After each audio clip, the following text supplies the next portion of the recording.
सच्चिदानंदरूपाय विश्वोत्पत्त्यादिहेतवे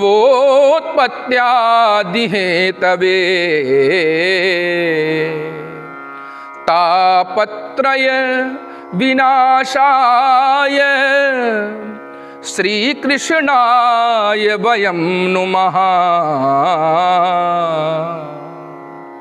कृष्णाय वासुदेवाय हरये परमात्मने प्रणतक्लेश नाशाय गोविंदाय नमो नमः। भगवत भक्तों, जैसा कि हम सभी जानते हैं, जन्माष्टमी का पावन पर्व, इस दिन श्री कृष्ण जी का प्राकट्य हुआ था।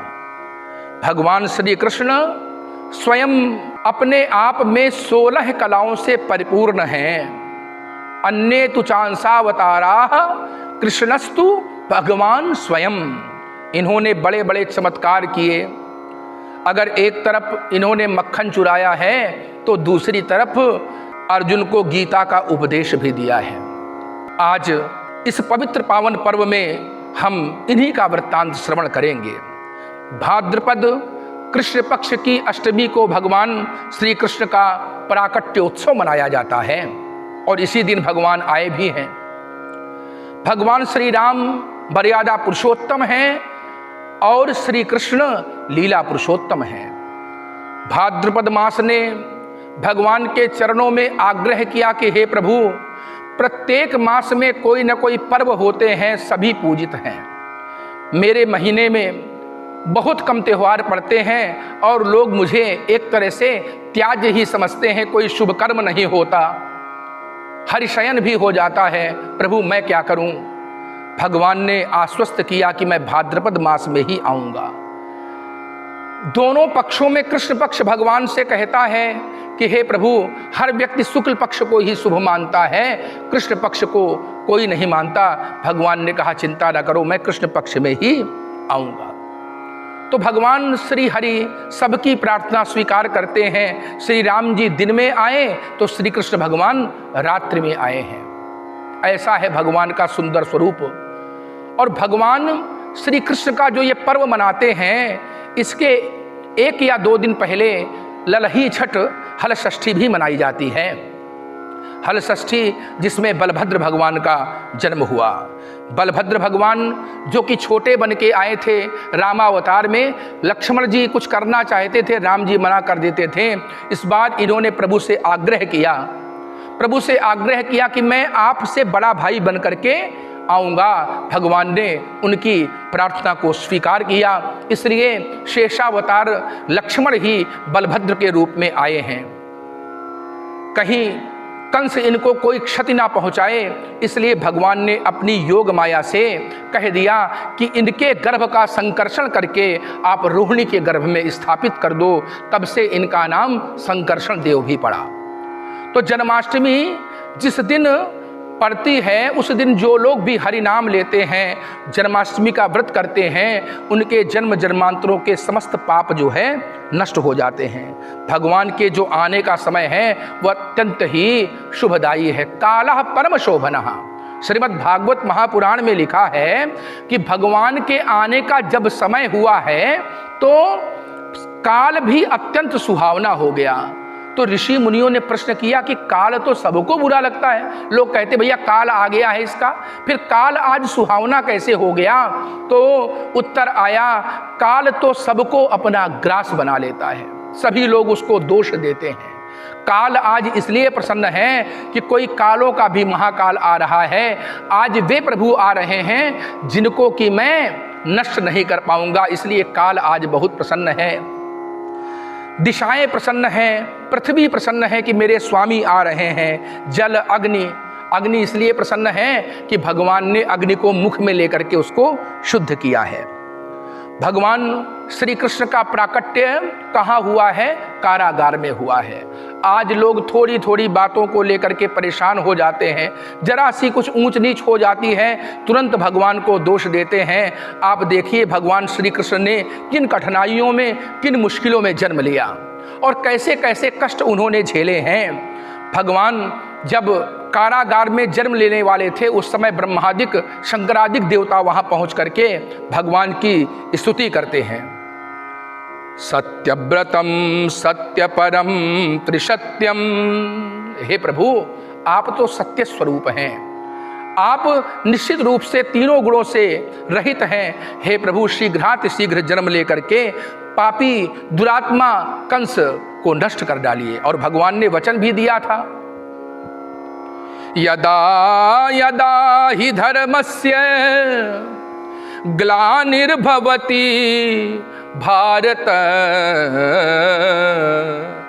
अभ्युत्थानम अधर्मस्य तदात्मानं सृजाम्यहम्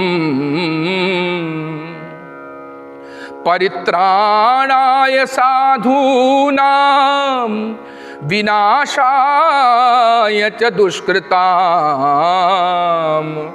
धर्म संस्थापनार्थाय संभवामि युगे युगे। भगवान कहते हैं जब जब अनाचार अत्याचार बढ़ेगा तब तब मैं अवतार लूँगा। तो ये जयंती है, इसको बड़े प्रेम से मनाएं, भगवान का पूजन करें, सुंदर जो है भगवान को सजाएं, पुरुष सूक्त से भगवान का अर्चन करें, श्रीमद् भगवत गीता का पाठ करें, श्रीमद् भागवत महापुराण का पाठ करें, ओम नमो भगवते वासुदेवाय मंत्र का जप करें, भगवान को आगमन के लिए कहें कि हे प्रभु आप आइए हमारे हृदय के अंधकार को नष्ट करिए। और जो आध्यात्मिकता से जुड़े हैं तो ये समझिए कि ये कारागार ही, ये काया ही कारागार है, कंस की कारागार है। और इसमें जब भगवान जन्म लेते हैं तब जेल के किवाड़ अपने आप खुल जाते हैं। इसलिए भगवान का यह पर्व बड़े ही धूमधाम से मनाइए। इस पर्व में जो भी मंत्र तंत्र का प्रयोग हम करते हैं वो सभी अपने आप में सिद्ध हो जाते हैं। भगवान श्री कृष्ण का सुंदर पर्व ही ऐसा है। यमुना ने, शेषनाग ने, संपूर्ण ब्रजमंडल ने भगवान का अभिनंदन किया है। तमद्भुतम बालकमंबुजे क्षणम, भगवान श्री हरि का स्वरूप है भी बड़ा निर्मल। जो भी इनके स्वरूप को एक बार देख लेता है वो संपूर्ण अभिमान को छोड़ करके भगवान श्री कृष्ण के चरणों में लग जाता है। तो भगवान श्री हरि का जन्मोत्सव मनाइए, सुंदर उनका प्राकट्योत्सव मना करके भगवान के चरणों में प्रणाम करिए। जोई दिन कान जन्म लीन नौबत बाजे, अरे नौबत बाजे हो, ए हो उपजे हैं दीन दयाल तीनहु कुल तारन हो, ए हो उपजे हैं दीन दयाल तीनहु कुल तारन हो। जोई दिन कान्ह जन्म लीन नौबत बाजे, अरे नौबत बाजे हो, ए हो उपजे हैं दीन दयाल तीनहु कुल तारन हो। कपिलन दूध दुहई हो मैं, कृष्ण अनवई हो मैं, कृष्ण अनवई हो, ए हो उपजे हैं दीन दयाल तीनहु कुल तारन हो। जोई दिन कान्ह जन्म लीन नौबत बाजे, अरे नौबत बाजे हो, एहो उपजे हैं दीन दयाल, तीनों कुल तारन हो। बोलिए वृंदावन बिहारी लाल की जय।